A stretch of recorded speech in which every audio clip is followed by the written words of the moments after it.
How are you guys? Welcome back to Wargaming China. Now, I'm sure you all know what this channel's about by now. It's about me platforming my understandings of the War of Resistance against Japanese aggression in China from 1931 to 1945. Now, as you know, I like to get my toy soldiers out and recreate the battles.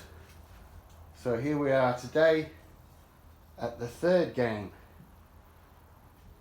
The third scenario of my Yangtze River campaign, the assault on Antsin. Now Antsin, as the crow flies, is Antsin or Antsin is 285 kilometers upriver of Nanjing. It's June 12th, 1938, and a lot has happened in the 6 months since Nanjing fell. The Chinese Navy and the Army have reconciled their differences and have both agreed that the best way to proceed with this campaign is by mutual cooperation. Now, as I said before, so just look at my notes. What has also happened is that the Riverine Defense Force and the Chinese Navy are still, the Riverine Defense Force, the infantry arm, is still consisting of Szechuan Army, but Liu Xiang, the biggest warlord in Szechuan and the man who was appointed commander of the RDF in December 1937, passed away in January 1938, and there are many who say he was poisoned. Now this puts the other warlords of the Szechuan clique at a bit of a disadvantage. However, here at Antsin, we see the troops of the 146th and 147th Infantry Divisions of the 27th Army Group, 20th Army of the 27th Army Group, Szechuan Provincial Army. Yang Sen is the leader of this army. Now, in previous episodes, you might have wondered, Adam, I'd love you to show us the breakdown of the Szechuan army so that we could make it ourselves, or show me the forces for the game. But the problem with this is Szechuan is a clique, and it's a clique of, say, 5 warlords. Now, Liu Xiang was the most powerful, but there are 4 others, and the forces we're looking at today are the forces of Yang Sen. Now, Yang Sen is a very interesting warlord. He's a very capable military commander, but he's a very spiritual man. He's devoted to Taoism, and the fundamentals of Taoism are frugality, compassion, and humility. And to all intents and purposes, Yang Sen adhered to these principles, and he was loved by his men for it. And as 6 months have gone by since the establishment of this position at Antsin and fall of Nanjing, these troops are very well prepared indeed, well motivated and well led. And in the 2 days of fighting that will follow, the forces, the 20,000 men on this side of the river, the northern side of the Yangtze River, under the command of Yang Sen, 20th Army, will be supported by elements of the Anhui Peace Preservation Force. Now, if we look at the Anhui Peace Preservation Force, we will see that there are, if we look at Van de Ven's tables of organisation for the Peace Preservation Forces for 1935, we can see that in Hanhui, the Peace Preservation Forces possessed no machine guns. A peace preservation force was armed according to the threats it faced. So in an area with heavy banditry, the peace preservation forces would be a lot heavier armed, have access to mortars and even artillery. But in Han Hui, the bandit problem isn't so bad, so the peace preservation force is mainly armed with rifles and pistols. But the Szechuan army, as I said, is fully armed. We're not rolling for men without rifles today. We're not rolling for ammunition supplies. We've got plenty of ammunition. And the 20th Army, Szechuan Provincial Army, is going to put up a hell of a fight here. Now, also what we have to look at in the previous 6 months is that as Japan has seized Nanjing and Shanghai, she has pressed into service every single small boat builder that she could find. And in China there are many. And this means that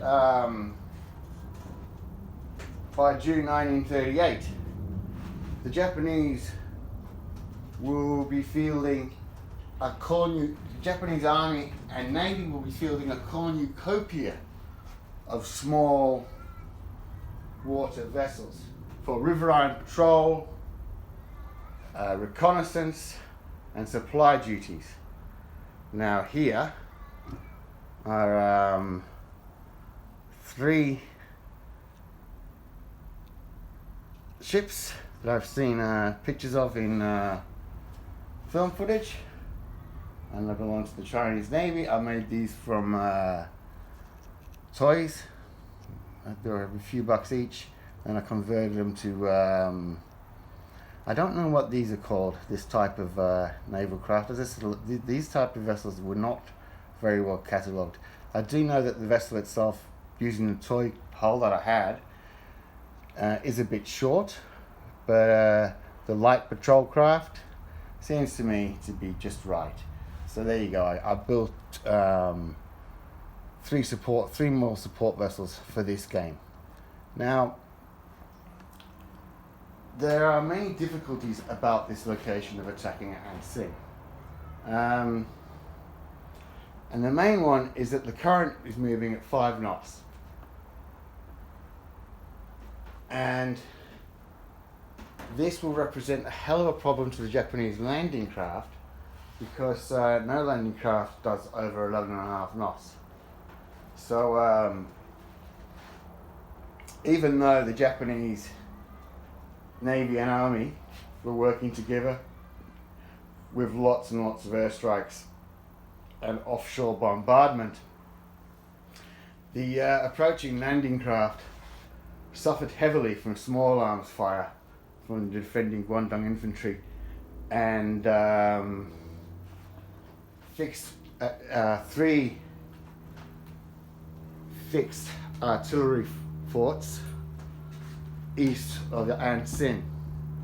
Now, even though these forts were only equipped with 75mm guns, those guns, the Japanese landing grounds were going to be well within range of those guns.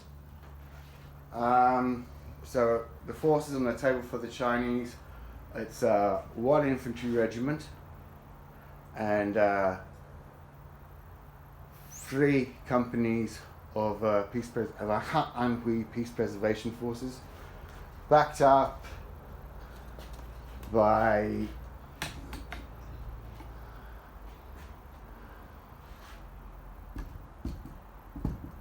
Antsin and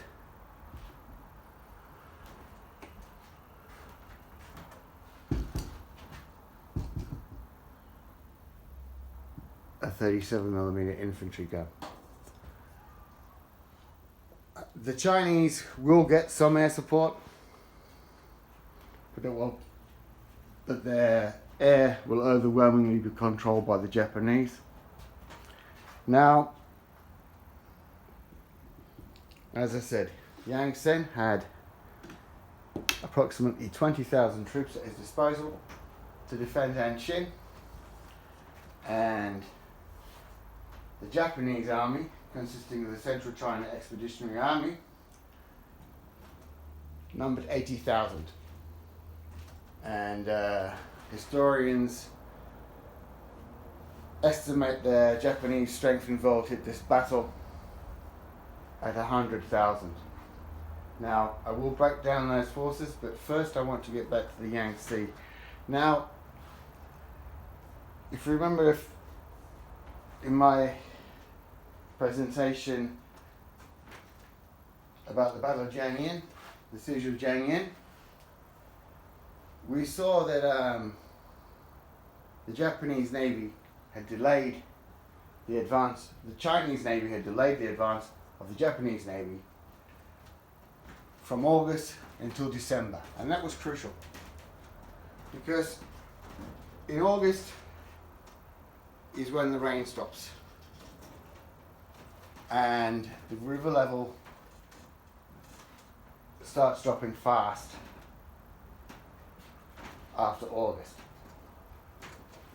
So today, being June, it's been raining, and the Japanese Navy can push cruisers upriver to support their amphibious operations. Now, as I said, cruisers, how far those cruisers go upriver all depends on the rainfall and the movement of the tides. But Itsumo will bombard this position as she sails past to start engaging the fortress at Madan. However, that will still leave the Japanese with over 40 ships, destroyers, gunboats, escort vessels, minesweepers, and patrol boats to bombard the positions at Antsin and provide a smokescreen for the amphibious assault. Now, this is going to be a battle where the Japanese army will do their usual thing of having a very, very complicated plan. I don't know why, but it seems to me whenever I read a map of a Japanese, a plan of battle, they are always very complicated. And this one is complicated too. So before we begin, we've had the Japanese Central Army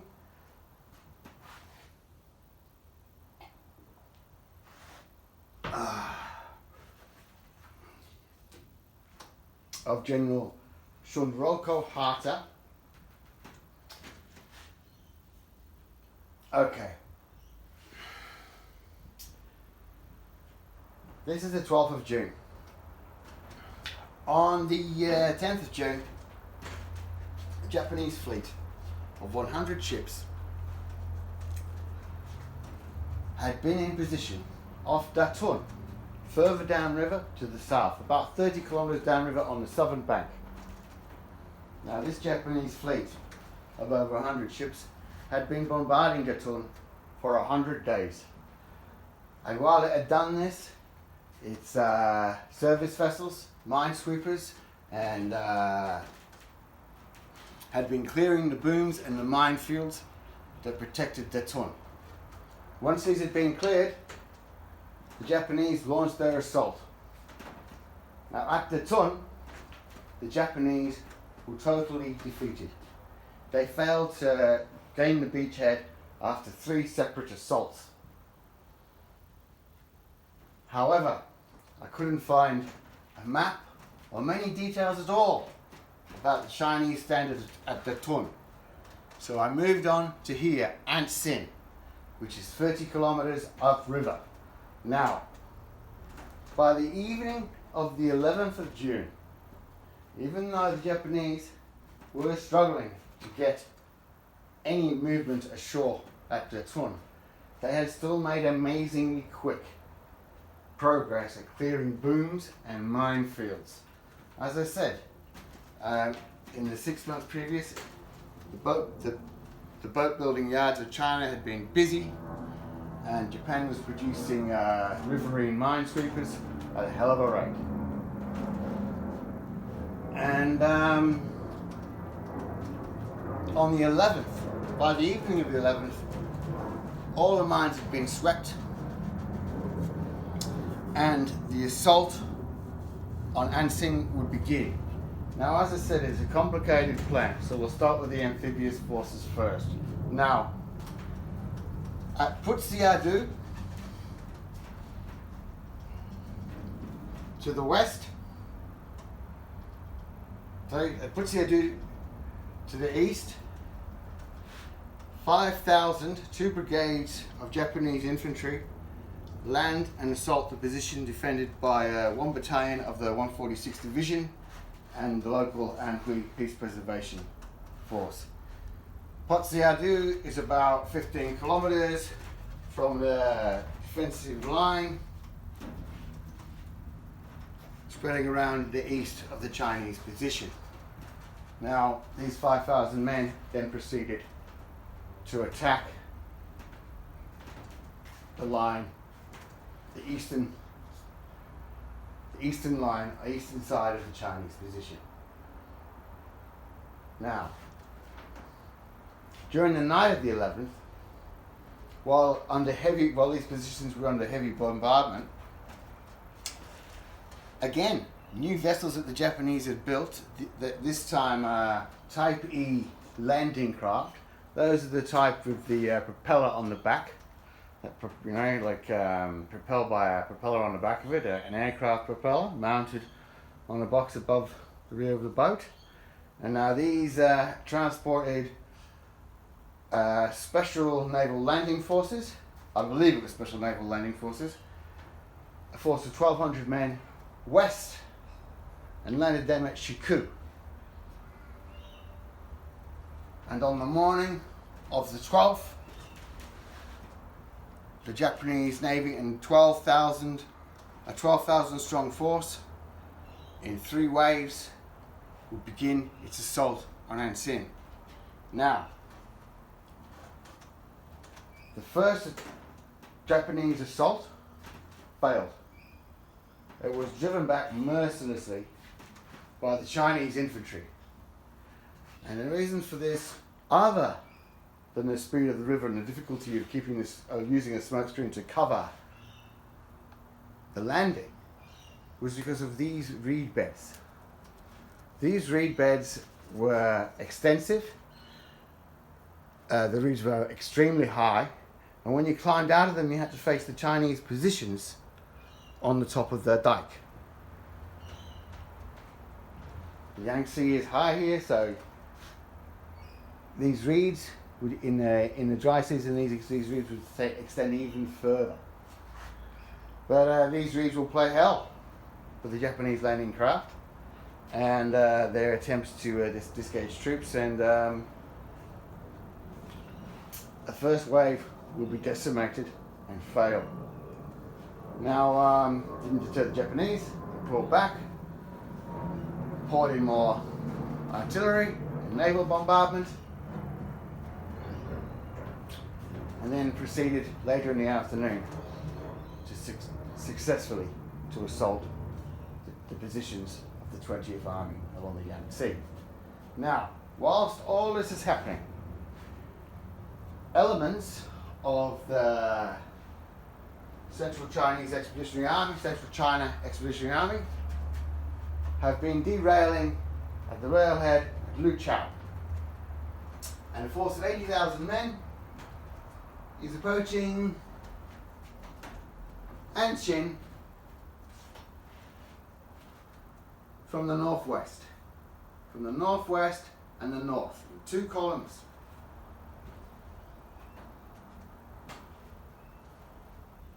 By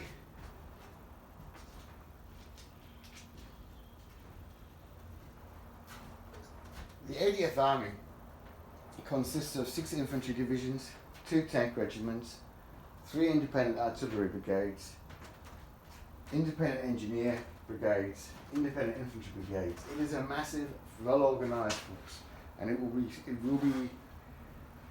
would attack with armored cars, armor and cavalry to the flank of this city. And this city, the Szechuan forces defending the beach,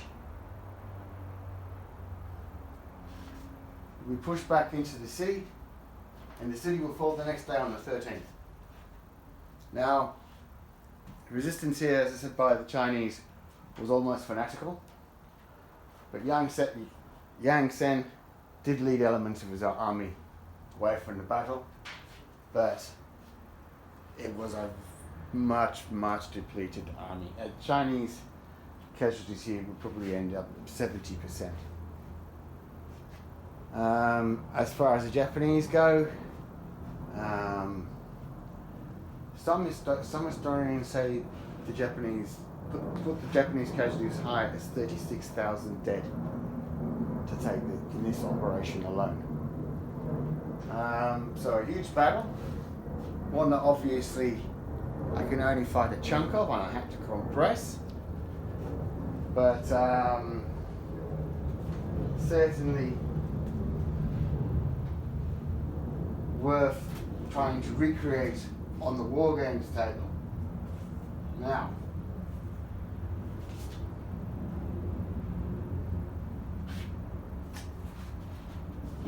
this battle really marks the opening of the Battle of Wuhan, and the Japanese are driving down the Yangtze to seize Hankow. Hankow is a junction on the Yangtze River with three cities: Hankow, Shenyang, and Wuchang, all vital to the Chinese arms industry and presently the center of government. Now, this defense of Wuhan, this is perhaps a reason why the Szechuan army fought so hard here. As I said, Liu Xiang is dead. Yang Sen is loyal to Chiang Kai-shek, but like all warlords, he doesn't want to give away his power. There's always a political factor here. He knows that by standing his ground here, him and his men both know they're going to get a better deal off Chiang when they're completely on his tit, which will be very soon. Now we'll have a look at the Japanese forces, the other Japanese forces. So,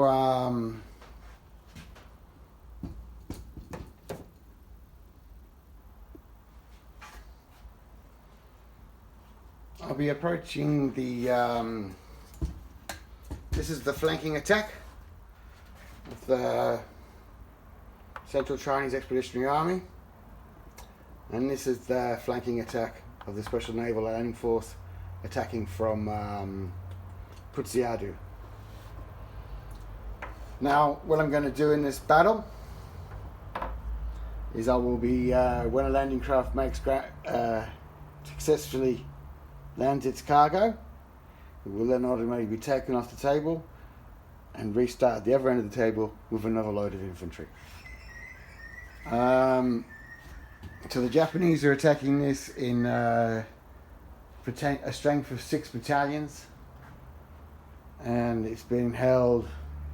Sorry, the Japanese are attacking a strength of 7 battalions, and it's been held by a strength of roughly 3 large battalions. Because this Szechuan army doesn't have any machine guns, doesn't have any mortars, it's very low in firepower. But not a will to fight. Just trying to think what else I should have mentioned. Oh yeah, got 151 subscribers now, the 74th presentation. I'm real pleased with that. If you want to press subscribe and hit like, I'd love that. What else? I've done the Japan.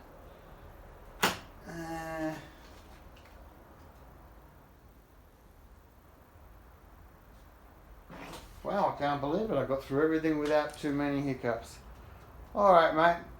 Alright, guys. Thank you for that. See you later. Bye.